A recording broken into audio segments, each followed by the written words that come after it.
엄마는 아무것도 모르잖아. 이 한마디 많이 들어보셨나요? 영상 끝까지 함께 해주시면 해답을 찾을 수 있을 겁니다. 부모가 자식에게 수많은 것을 헌신하며 바친다고 해서 그 모든 것이 자식에게 감사로 돌아가는 것은 아닙니다. 부모는 자식의 삶을 위해 온갖 노력을 기울이며 때로는 희생을 감수하지만 그 모든 헌신이 자식에게 부담이 되기도 합니다.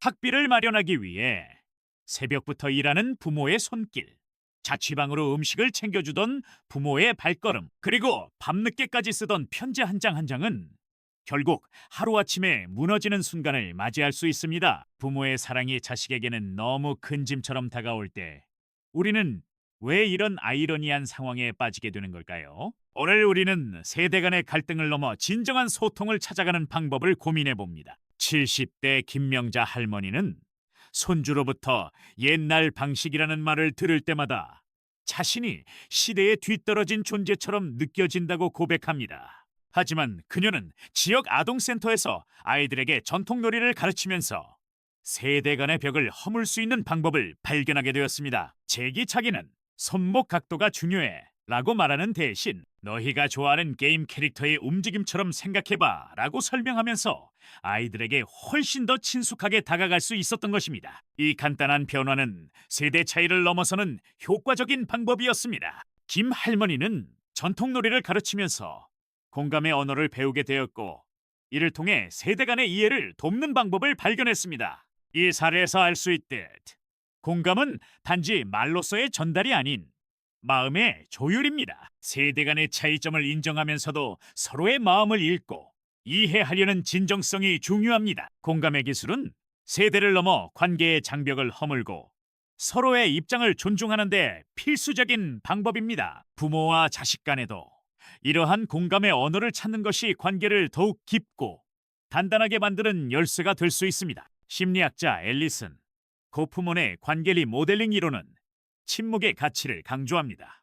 고프먼은 특히 청소년 자녀와의 갈등 상황에서 잠시 산책 다녀올게라고 말하며 물리적인 거리를 두는 것의 중요성을 이야기합니다. 이러한 거리를 두는 것이 감정의 폭발을 피하고 각자가 자신의 입장을 정리할 수 있는 시간을 제공하며 결국 서로의 입장을 이해하는 데 중요한 역할을 한다는 것입니다. 특히 부모와 자식 간의 갈등은 종종 즉각적인 반응에서 비롯되는 경우가 많습니다.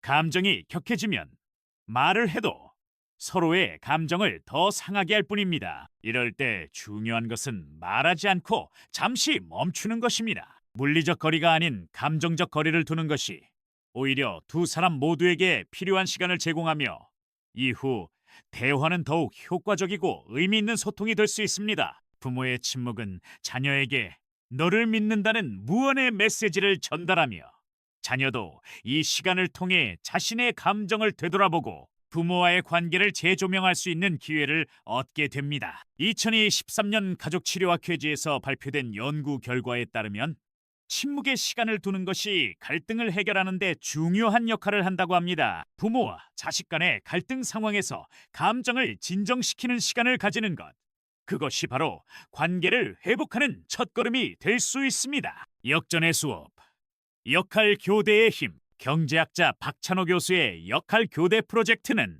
부모와 자식 간의 공감 능력을 높이는 혁신적인 방법으로 주목을 받았습니다. 박 교수는 자녀에게 한 달 동안 가계부를 맡기고 부모의 경제적 선택을 재현해보라는 과제를 제시했습니다. 이 과정에서 19세의 김모근은 부모님의 경제적 선택을 몸소 체험하며 그동안 이해하지 못했던 부모님의 고충을 알게 되었습니다. 김군은 특히 부모님이 통신비 할인을 위해 3시간을 기다리던 모습을 보면서 부모가 겪어야 했던 수많은 어려움을 이해하게 되었고 그 과정을 통해 눈물을 흘리기까지 했습니다. 이러한 경험은 단순히 경제적 문제를 넘어서 부모와 자식 간의 관계를 깊이 이해하고 서로의 입장에서 생각해보는 기회를 제공합니다. 실제로 이러한 역할 교대 체험은 최고의 공감 교육이 되며 자녀가 부모의 삶을 이해하고 부모가 자녀의 입장을 고려하는데 중요한 전환점을 만들어냅니다. 이러한 방식은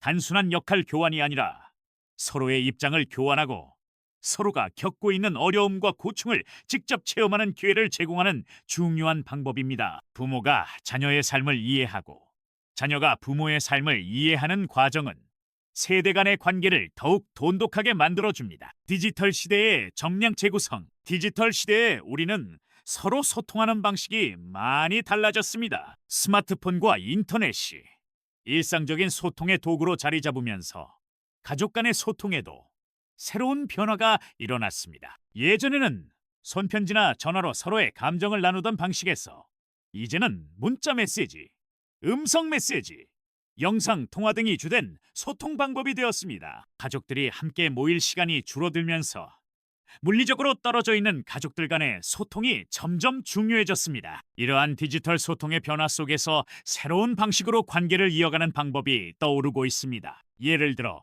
가족들이 채팅방에서 텍스트 메시지 대신 음성 메시지를 보내거나 읽음 표시 대신 삼행일기로 감정을 나누는 등의 방법을 사용하고 있습니다. 또한 가상현실 속에서 부모님의 청소년 시절을 체험하는 프로그램 타임 크로싱은 세대 간 이해도를 높이는 데 큰 도움이 되었습니다. 실제로 98%의 참가자들이 이 프로그램을 통해 세대 간의 간극을 줄이고 부모와 자식 간의 관계를 개선했다고 보고했습니다. 디지털 시대의 특성상 물리적 거리가 아닌 감정적 거리를 좁힐 수 있는 다양한 방법들이 있습니다. 디지털 기술을 활용한 소통 방식은 단순히 빠르고 효율적인 방법이 아니라 감정의 표현을 보다 풍부하게 하고 서로를 더 깊이 이해할 수 있는 기회를 제공합니다. 우리가 흔히 사용하는 이모티콘이나 간단한 메시지로는 표현할 수 없는 감정을 음성 메시지나 영상 통화를 통해 나누면서 관계를 더욱 강화할 수 있습니다. 철학자 한비자의 관계 재정 이론.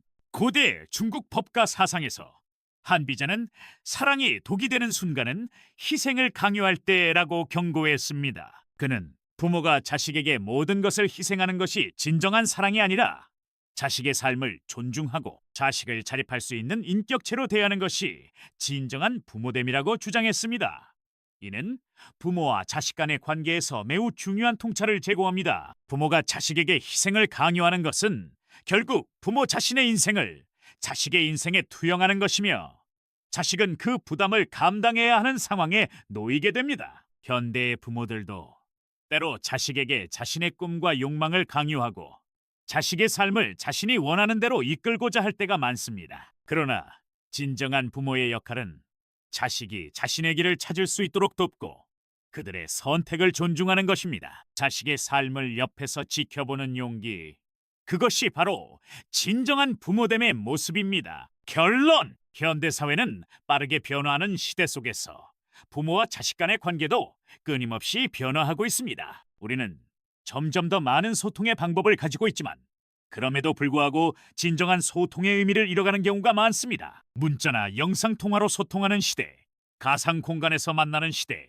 이러한 변화 속에서도 여전히 중요한 것은 서로의 마음을 이해하고 공감하는 능력입니다. 상처를 두려워하고 사랑의 부담을 견디지 못하는 관계는 결코 깊어질 수 없습니다. 세대를 뛰어넘어 진정한 관계를 만들기 위해서는 서로의 이야기를 버텨내고 상대방의 삶을 존중하며 소통하는 방법을 새롭게 정의해야 할 때입니다. 여러분의 가족 이야기를 나눠주세요. 각자의 경험이 어떻게 가족 관계에 영향을 미쳤는지 댓글로 공유해 주시면 구독과 알림 설정을 통해 새롭게 변화하는 가족 관계의 첫걸음을 함께 해주세요.